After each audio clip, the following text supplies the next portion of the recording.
रामकृष्ण हरी. पतिव्रतेचा निर्धार सांगणारा गुरुचरित्राचा अध्याय 30वा. श्री गुरु गाणगापुरात असताना त्यांची कीर्ती सर्वत्र पसरत चालली होती. श्री नृसिंह सरस्वती हे साक्षात त्रिमूर्तीचे अवतार आहेत याची लोकांना प्रचिती येऊ लागली. अशा अवतारी पुरुषाचे कार्य शब्दात वर्णन करण्यास शब्द अपुरे पडतात. श्री गुरूंच्या दर्शनासाठी दूरदूरवरून सर्व थरातील लोक येत होते. श्री गुरूंचा कृपाशीर्वाद घेऊन जात होते. गुरुकृपा होते त्याला सर्व अभिष्ट मिळते अशी श्रीगुरूची ख्याती झाली असता उत्तरेकडे माहूर येथे गोपीनाथ नावाचा मोठा श्रीमंत माणूस राहत होता. गोपीनाथाला पुत्र प्राप्त होत असत, परंतु ते लगेच कालवश होत असत, म्हणजे ते जिवंत राहत नसत. त्यामुळे त्याची पत्नी फार दुःखी होती. त्यांनी मनोभावे दत्तात्रेयाची आराधना सुरू केली. पुढे त्यांना एक पुत्र झाला. त्यांनी त्याचे नावसुद्धा दत्तात्रेयच ठेवले. ते दाम्पत्य धनसंपन्न होते. त्यांनी मुलाला खूप मायेने वाढवले. 5व्या वर्षी त्याने हौशेने त्याची मुंज केली. तो 12 वर्षाचा झाला तेव्हा सुंदर सुशील कन्या पाहून त्याचा विवाह केला. तिच्यावर सासू सासऱ्यांचे खूप प्रेम होते. दत्तात्रेयाची पत्नी सासू सासऱ्यांची खूप सेवा करायची. अशा रीतीने लग्नानंतरची 4-5 वर्ष नवलाईत व आनंदात कशी गेली ते कळलेच नाही. पुढे दुर्दैवाने दत्तात्रेयाला एक व्याधी जडली. त्याची अन्नावरची वासनाच उडाली. अनेक औषधोपचार व्रतवैकल्य करून झाली, पण काही केल्या गुण येईना आणि शारीरिक व्याधी अधिकच बळावत चालली. त्याची पतिव्रता पत्नी त्याच्या बरोबरीने क्लेश सहन करत होती. त्याचा देह फार क्षीण झाला होता. त्याच्या शरीराला दुर्गंध येऊ लागला. वैद्यही त्याच्या जवळ जाईनात. तिनेही स्वतःवरची बरीच बंधने लादून घेतली होती. पती जेवढे अन्न सेवन करी तेवढेच ती अन्न खात असे. तिचे माता पिता सासू सासरे तिला या गोष्टीपासून परावृत्त करण्याचा प्रयत्न करत होते. तिचे दुःख व यातना पाहून ते सुद्धा खूप चिंता करू लागले. दत्तात्रेयाची शारीरिक स्थिती औषधोपचाराने सुधारणार नाही हे निश्चित झाले. मानवी प्रयत्न संपले.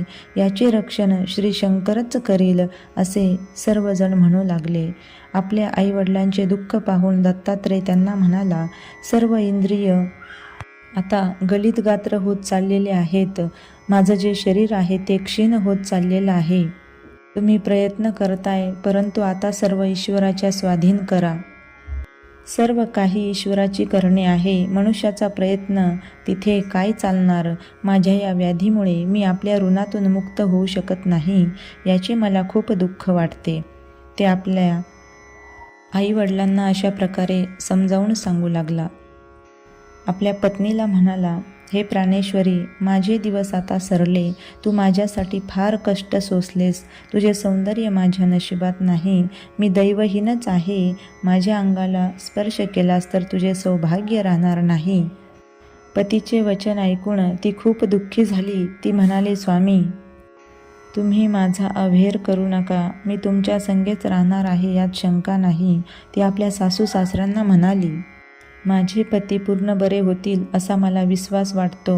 तुम्ही चिंता करू नका. तुम्ही एखाद्या शिवतीर्थी जाऊन तुमच्यासाठी प्रार्थना करा व आम्ही दोघे सुद्धा एखाद्या शिवालयाच्या ठिकाणी जाऊन भगवंताची आराधना करतो. तोच चंद्रमौळी आमचे रक्षण करील. लोक अशी ख्याती सांगतात. गाणगापुरास श्री नरसिंह सरस्वती हे ईश्वर स्वरूप गुरुमूर्ती राहतात. त्या स्वामींचे दर्शन घ्यावे अशी माझी खूप इच्छा आहे. त्यांच्या केवळ दर्शनाने माझे पती या व्याधीतून मुक्त होतील अशी खात्री आहे. ही गोष्ट तिच्या माता पित्यास व सासू सासऱ्यास मान्य झाली. त्याचप्रमाणे ती सर्व आपेष्टांचा, माता पित्यांचा व सासू सासऱ्यांचा निरोप घेऊन गाणगापुरात जाण्यास निघाली. आपल्या नवऱ्याला डोलीत घालून ती पतिव्रता आपल्या पतीसह निघाली व काही काळ प्रवास करून गाणगापुरास आली. वाटेत तिच्या पतीचे दुखणे अधिकच वाढले. गावात आल्यानंतर तिने श्रीगुरूंचे वास्तव कुठे आहे वगैरे चौकशी केली. तेव्हा श्रीगुरू संगमावर गेले आहेत असे समजले. त्यावेळी ती पतिव्रता पतीजवळ आली व पाहते तो काय त्याचा अंतकाळ जवळ आलेला. त्याच वेळी त्याचे प्राण गेले. ती दुःखावेगाने आक्रोश करून भूमीवर लोळण घेऊ लागली. ग्रामस्थ लोकांनी तिला आत्मदहन करण्यापासून प्रवृत्त केले. ती पतिव्रता अशा रीतीने शोक करीत होती कारण तिला वाटत होते की आपल्या पतीला सासूसासऱ्यापासून दूर आणले आहे आणि त्यांना शेवटचे दर्शन होऊ शकले नाही, म्हणून ती स्वतःला दोष देऊ लागली. ती स्त्री अशा प्रकारे फार शोक करीत होती. तेवढ्यात तिथे एक सिद्ध पुरुष आला. सर्वांगाला त्यांच्या भस्म लावलेले होते, जटाजूट धारण केल्या होत्या, रुद्राक्षाच्या माळा घातल्या होत्या, हातात त्रिशूल धरला होता. तो म्हणाला, तू एवढा शोक करू नकोस.